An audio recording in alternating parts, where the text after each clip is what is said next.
Welcome back to Think America with Terry Gilberg. Switching gears now, and this is particularly for you parents who might not have grown up with cell phones. It can be very tough to keep track of what your teens are putting on their little cell phones, and in particular, the codes for texting.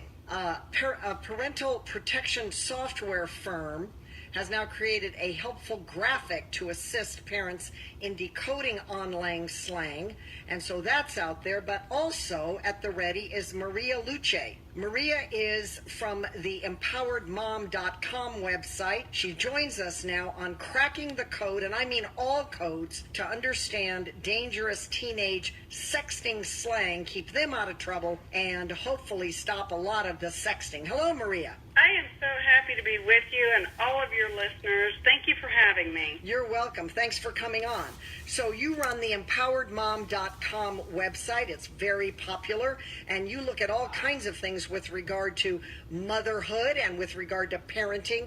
This is a very important one. Let's start with some of these codes for this listening audience that they need to know. Most of the time it's in acronyms. Let's say MOS, mom over shoulder, or POS, parent over shoulder. What are the new ones that teens are using, Maria? Well, we can put this under the entire heading of KPC, which is Keep Parents Clueless, which, if you think about it, I mean, this isn't new, that you want to kind of have a secret language from your parents so they don't know something.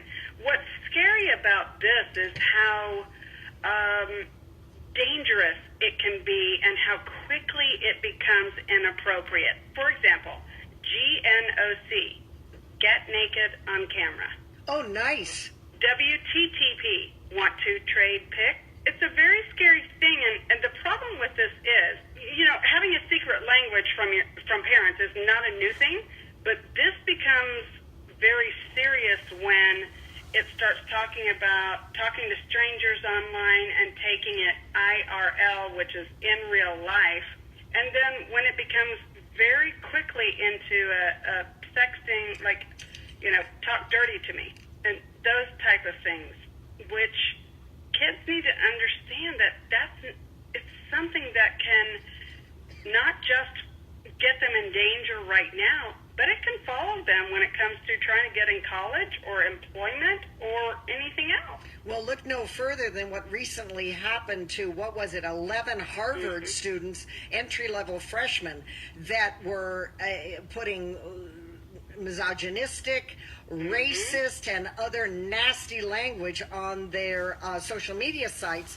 Harvard finds out, don't ask me how they found out, but they did, and they rescinded those offers. Now, there's a big controversy right now because it's summer and those kids do want to go to Harvard and they'll shape up and all of that. But your social media postings, not to mention any kind of potential criminal behavior or potential infractions criminally, will follow you. You will be found out. So that's just a case in point, and we're not here to comment too much about the Harvard thing, but it did follow those students, and now some of them might not be able to go. All right. Well, but you make such a great point, because kids are unaware. Okay, they may be aware that something is inappropriate to text or to put on their social media, but they don't have sometimes the maturity to realize this can follow me. Yes, and unless they're getting it from their 6th grade, 7th grade, 8th grade, 9th grade, 10th grade, and on, teachers,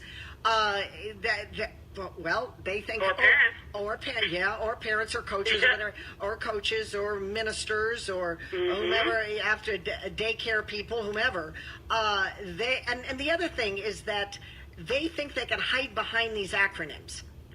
I love that you just said that, because they think they can hide behind the acronyms, and they think they can hide behind, let's remember, it's not just texting, it's also what they put on their social media, and some of them, like Snapchat, they think these messages disappear, when in fact, they really don't when it comes to digital forensics. But, kids must be aware of some of these things, which is why parents have to be up to date on these current codes. The parents must be monitoring their kids' phones and their social media activity. All right, let me ask you this. What are the most common ones that if someone is listening to this out there in middle America and they've got teenagers, is it the GNOC, get naked on camera? Is it WTTP, want to trade pics? What are the ones that teens really use a lot? Because it's my understanding, Maria, that the text lingo changes every week. It's hard even for teens to keep up with it. So if you're a real hip teen, you might be creating it yourself. No, you're exactly right. And that is where I say, I call it an opportunity for parents to be aware of what's going on. But I would say the GNOC, I mean, some of the ones that are well known, SMH is shaking my head. You know, some of them are not dangerous, quote unquote. But when you come to KMS, kill myself, or KYS, kill yourself, you know, some of these become very dangerous. And then also, you know, we talked about WTTP, want to trade pictures, or here's one, 1174, meet at a party. So that takes it to another level, meaning you're taking something and someone you might be talking to online, and you're taking it into real life. And they may not know that person. Help me out with that a minute. You just said 1174. Those are numbers. But that translates to meet me at a party or meet at a party? And how do we get that? Well, how they got it, I don't know. But the important part is what parents need to know is what that means. And here's the danger, Terry, is that takes it from, let's just say kids are just meeting online, okay, because that's the reality of today. That's taking it from meeting a stranger into IRL, in real life. And that's very frightening because they don't know who they're meeting. All right, now let me advance it further. They don't know who they're meeting, so are these folks that are meeting them, let's say predators, do they know all this lingo? Oh, I am certain they know this lingo much better. Even than though the it parents changes do. All the time? Oh, sure. That's how these predators work. Absolutely. And that is why, I call it an opportunity for parents to be aware of what's going on. And is it scary? Yes. Can parents empower themselves? Yes. So they can look online. You'll have the link, I'm certain. And then I'll have the link as well for the newest codes. And this is where parents have to be aware of what's going on and monitoring what's going on their kids' phones and what the newest, latest lingo is. There is a movement in some states to get some legislation whereby, believe it or not, the selling of a smartphone to a minor would be outlawed.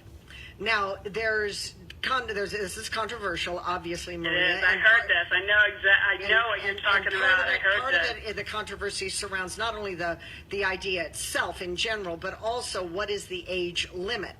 Yeah. They're banning about 12 years old or under. No, you can't have a smartphone. Or 13, maybe 14. It seems to me, though, that if you're going to ban, especially for stuff like this, if this is the raison d'etre as to why to ban, then ban when they are a teenager. Oh my gosh, that is exactly what I was thinking. But I think that train has left the station. I agree. I don't think it would pass in any state. You say to a 16-year-old, you can't have a cell phone at this point. I mean, talk about an old fogey legislation. It'll never pass. Never pass. Well, but you're so right. I mean, we're going to ban 11 and 12-year-olds, but not kind of monitor what 16-year-olds are doing. That doesn't make any sense. Well, I think the damage on stuff like this, for the sake of this conversation, is happening with 15, 16, 17, 18-year-old kids, junior high and definitely in high school. So I just wanted to know what you thought about that. You deal with these issues more than I do, and thank goodness Yeah. my kid is now in college, and those tough years with the mean girls in the 6th grade and those tough junior high years and high school years, those are behind me. Thank goodness. Because they are tough years, and it's a fight. I mean, when I was growing up, and I'm the daughter of an Air Force colonel who is now deceased, but I'm an Air Force brat as well. all right then. So someone would call and say, a boy would call, and it was, yes, sir, Colonel, yes, sir. And then my dad would yell all the way down the hall, Terry, it's for you, 10 minutes. And I mean, it was a public phone in the sense that there was 9 people in my house. I love but it. that's not the case now. Final thought. We're down to 30 seconds, Maria. Let's go. Here's what parents can do. Quickly. They need to be monitoring what's happening on their kid's phone, and they need to be aware of what the latest lingo is. All right, we appreciate you. Maria Luce, she started the Empowered Mom, empoweredmom.com, and we'll have you back on another edition of Think America. Thank you, Maria. Thank you.